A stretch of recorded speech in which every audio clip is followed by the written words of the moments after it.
China is home to a stunning array of traditional fruits, many harvested in vast quantities each year. In this video, we take a deep dive into how Chinese farmers have learned how to ace their traditional fruit harvesting and processing over centuries to become one of the world's largest and most efficient systems. Have you ever seen a fruit so massive it could double as a basketball? Meet the pomelo, king of citrus. They can grow up to 12 inches in diameter and weigh up to 4.5 pounds. When it's time to harvest, only the fruits with the perfect golden green hue and a citrusy aroma are selected. Among the many varieties grown in China, the honey pomelo is loved globally thanks to its juicy, mildly sweet flavor and low acidity. It's sought after, and each fruit can fetch between $3 and $8 on international markets.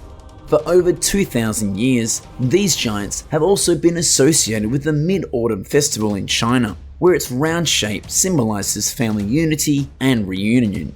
Did you know their thick, bitter peels are transformed into candy treats in Guangdong?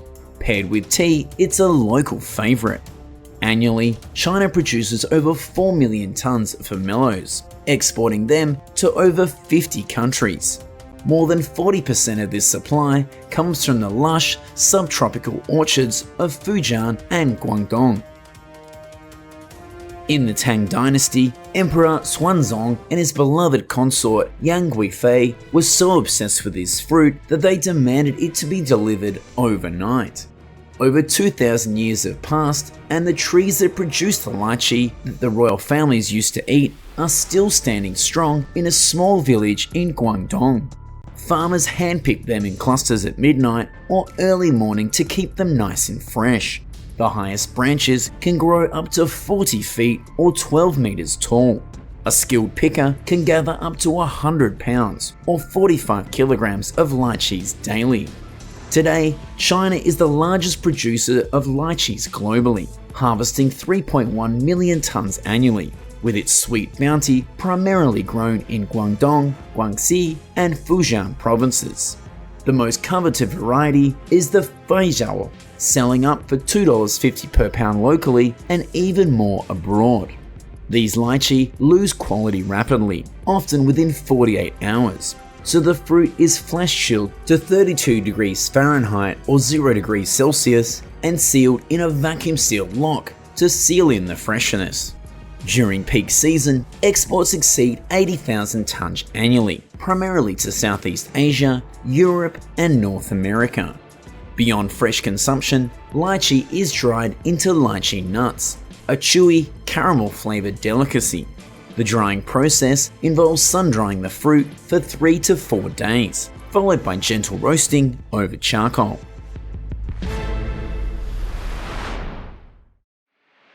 This is Jujube, also known as Chinese dates. It has been cultivated in China for over 4,000 years and is still a key ingredient in traditional Chinese recipes. The most popular variety is the Dongzhao or winter jujube, prized for its large size, crisp texture, and high sugar content. They thrive in extreme temperatures in the arid regions of Hebei, Shaanxi, and Xinjiang. Workers often let the fruits dry out on the trees before collecting them using a special method like this. On the market, fresh Dongzhao jujubes typically sell for $2 to $3 per pound, or $4.40 to $6.60 a kilogram, while dried jujubes fetch higher prices due to their concentrated sweetness. Jujube is also a symbol of prosperity in Chinese weddings. It is part of the marriage bed ceremony, where it's placed along with peanuts and lotus seeds to wish for fertility and a happy family. I bet you didn't know, but China grows more apples than any other country, 46 million tons a year to be exact. That's nearly 55% of the world's apples. But here's the shocking part. Despite being the world's largest producer, China only exports a tiny fraction of its apple harvest. Shuangxi and Shandong province lead the charge, with hand-picking practices that ensure each apple is picked without a bruise. Among 23 impressive native apple varieties, the Japanese-born Red Fuji apple dominates, accounting for 70% of China's yield. The Chinese name for apple sounds like peace, making it a popular gift during New Year when people exchange apples as a symbol of peace. These crisp, sweet fruits fetch $1 to $2 a pound, or $2.20 to $4.40 a kilogram. They are carefully cooled to 32 degrees Fahrenheit or 0 degrees Celsius right after picking in order to maintain peak freshness. Down in the tropical provinces of Guangdong, Guangxi, and Yunnan, bananas thrive in the humid climate. China produces over 13 million tons annually, making it Asia's second largest producer. Harvesting bananas is a highly coordinated effort. Workers carefully cut the massive bunches using machetes, which can weigh up to 110 pounds or 50 kilograms. The fruit is then transported by a machine to avoid bruising. Farmers monitor clusters for uniform ripeness, typically when a fruit reaches 75 to 85% maturity. This ensures bananas are firm enough for transport but will fully ripen upon reaching consumers. The Cavendish banana is the most popular variety. Fresh ones sell for 30 cents to 50 cents a pound, or 66 to $1.10 per kilogram, and are treated post-harvest to slow ripening. They're then packed in temperature-controlled boxes, usually set to 57 degrees Fahrenheit or 14 degrees Celsius for shipping. Domestically, bananas dominate the market, driving a $4 billion annual industry. If you've never tasted a bayberry, you're missing out on a sensory explosion. Bayberries, or yangmei, are striking in flavour as they are in appearance. They are native to southern China and have long been celebrated for their tangy sweet flavour and deep ruby red hue. The fruit ripens in early summer and is highly perishable, so its harvest window is very tight. For this reason, they command premium prices. Fresh ones typically sell for $5 to $7 a pound, or $11 to $15 a kilogram. Did you know China produces over 4.5 million tons of mangoes each year? That's enough golden, juicy goodness to fill over 18,000 Olympic-sized swimming pools. And trust me, you'd want to dive right in because they are seedless. While mangoes didn't originally come from China, the country has absolutely nailed mango farming, climbing the ranks to become the second largest mango producer in the world. On average, a single worker can collect 880 pounds or 400 kilograms of mangoes per day in peak season. They fetch around $1.50 per pound or $3.50 a kilogram at local markets and command higher prices when exported. Traditional Chinese farmers have turned mango preservation into an art form. They slice the fruit into thin strips, spread them across bamboo racks, and let the tropical sun work its magic.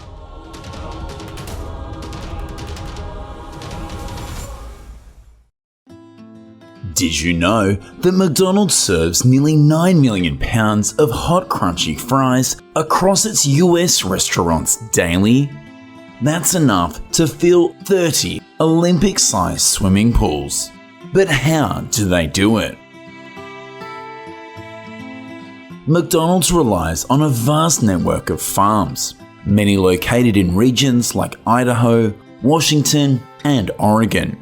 And they produce the 6.8 billion pounds of potatoes that they require annually. These states are ideal for potato farming, thanks to their nutrient-rich volcanic soil and climate that helps to promote healthy growing potatoes. Modern potato harvesters are capable of lifting 16 rows of potatoes at a time, and they are outfitted with cutting-edge technology to maximize efficiency. In Idaho, the harvest season typically begins in September. Fleets of machines move across vast fields, their digging units scooping both tubers and soil, which are then sifted on conveyor belts. A clever screening system separates the rocks from the potatoes using an upward airflow. The lighter tubers are lifted while the heavier rocks fall away. Other matters, such as roots and stems, are discarded in the field as the plant resides. This setup can process around 3 million pounds of soil per hectare of land harvested, collecting as much as 60,000 pounds of potatoes per hour. The process doesn't stop there. Potatoes must be processed within 7 hours of harvest to avoid enzymic browning, but it's impossible to process this huge amount so quickly. So after harvesting, potatoes are transferred to this truck, and it will take the potatoes to a station where they are uploaded onto conveyor belts. Each of these trucks carries around 110,000 pounds of potatoes from the field. Here, any damaged, sprouted, or rotten potatoes are removed, while the healthy ones move to climate-controlled storage facilities that can hold over 220 million pounds of potatoes. After being dried for 7 to 10 days, they're finally ready for processing, but some potatoes can be stored for months with specific protocols. Only the best potatoes are chosen for McDonald's fries, particularly the Russet Burbank variety. This potato is favoured for its long, straight shape, ideal for fries, and its low moisture content, which ensures a crisp texture. Harvesters must be careful, as even the slightest bruise can compromise quality.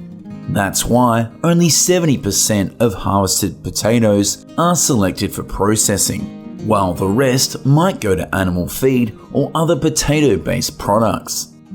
One major player is the J.R. Simplot Company, a partner of McDonald's since the 1960s. It alone grows 15% of the potatoes that have become McDonald's fries.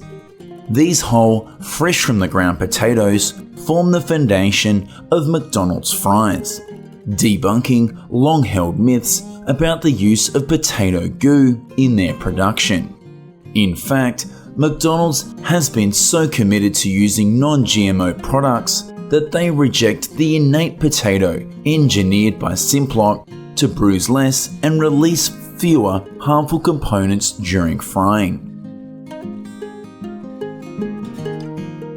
Once the potatoes arrive at processing facilities like Simplot's factory in Caldwell, Idaho, the first step is washing to remove dirt and debris. The potatoes are then peeled using a high-pressure steam machine, which blasts off the skins. Any remaining imperfections are hand-cut by workers to ensure each potato is pristine. Speed is key. Factories like this handle up to 1 million pounds of potatoes per day. To achieve the perfect McDonald's fry, potatoes are shot through tubes at 75 miles per hour and sliced into their iconic shape by a grid of razor-sharp knives. Every fry must be between 1/4 and 1/3 inch thick, with consistency being a top priority. After cutting, the fries undergo a series of quality control tests. Optical scanners inspect each fry, flagging any with visible faults for removal. But McDonald's fries aren't just about potatoes. If you look closely at their ingredient list, you'll notice a few surprising additions. Dextrose, a simple sugar made from corn, is used to maintain the fries' golden color, while sodium acid pyrophosphate helps reduce a carcinogen that forms when potatoes are fried. One of the most unique additives, though, is the natural beef flavor. Following these additions, the fries are blanched in a steaming hot water to remove natural sugars, and then dried before being partially fried. This double cooking process, one fry at the plant and another at the restaurant, is crucial to achieving the fries' addictively crispy exterior. The first fry occurs in vats of vegetable oil heated to nearly 400 degrees Fahrenheit. McDonald's once used partially hydrogenated oils, but switched to trans fat-free blend in 2008 after testing 18 different oils. Afterwards, the fries are flash frozen in a tunnel that drops their temperature to 10 degrees Fahrenheit. The quick freeze locks in freshness and texture, readying the fries for transportation. Food safety is paramount, with each batch undergoing rigorous tests for colour, moisture content, and quality. Factories producing McDonald's fries churn out over 3 billion pounds of fries annually, with each factory capable of producing 2,000 pounds of fries per minute.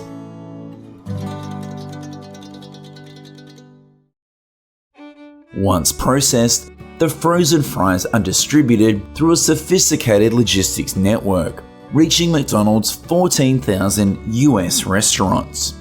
Refrigerated trucks transport the fries, keeping them at the perfect temperature to ensure they arrive fresh and ready for frying. This intricate supply chain stretches globally, with the fries from facilities like Simplot's Coldwell plant reaching over 20 countries. In the US, McDonald's restaurants receive 2 to 3 deliveries per week. The fries are stored in freezers until the fries box needs to be filled. During peak hours, fries are made almost constantly. The beauty of McDonald's system is that the fries are designed to cook within 3 minutes, thanks to the preparation done back at the factory. The fries are fried in vegetable oil at exactly 335 degrees Fahrenheit for the perfect texture. According to McDonald's, they've perfected the ideal amount of salt for their fries. Each small portion contains 0.5 grams of salt, while a large one contains 350 milligrams.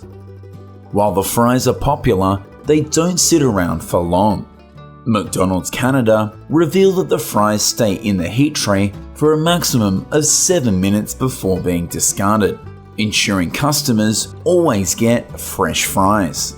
If you want a fresh batch, you can simply ask the staff. They are happy to prepare it, though it may take a few extra minutes. The McDonald's franchise system in the US is key to its success. With 95% of restaurants owned by franchisees, the brand relies on strict quality controls to maintain uniformity. Whether you're in New York or California, the fries taste the same. In countries like Japan, McDonald's has even adapted its fries to local tastes, offering them with unique seasonings like seaweed powder or pairing them with teriyaki sauce. Globally, McDonald's serves 70 million customers daily, so no matter where you are in the world, McDonald's fries probably remain one of the most beloved items on the menu.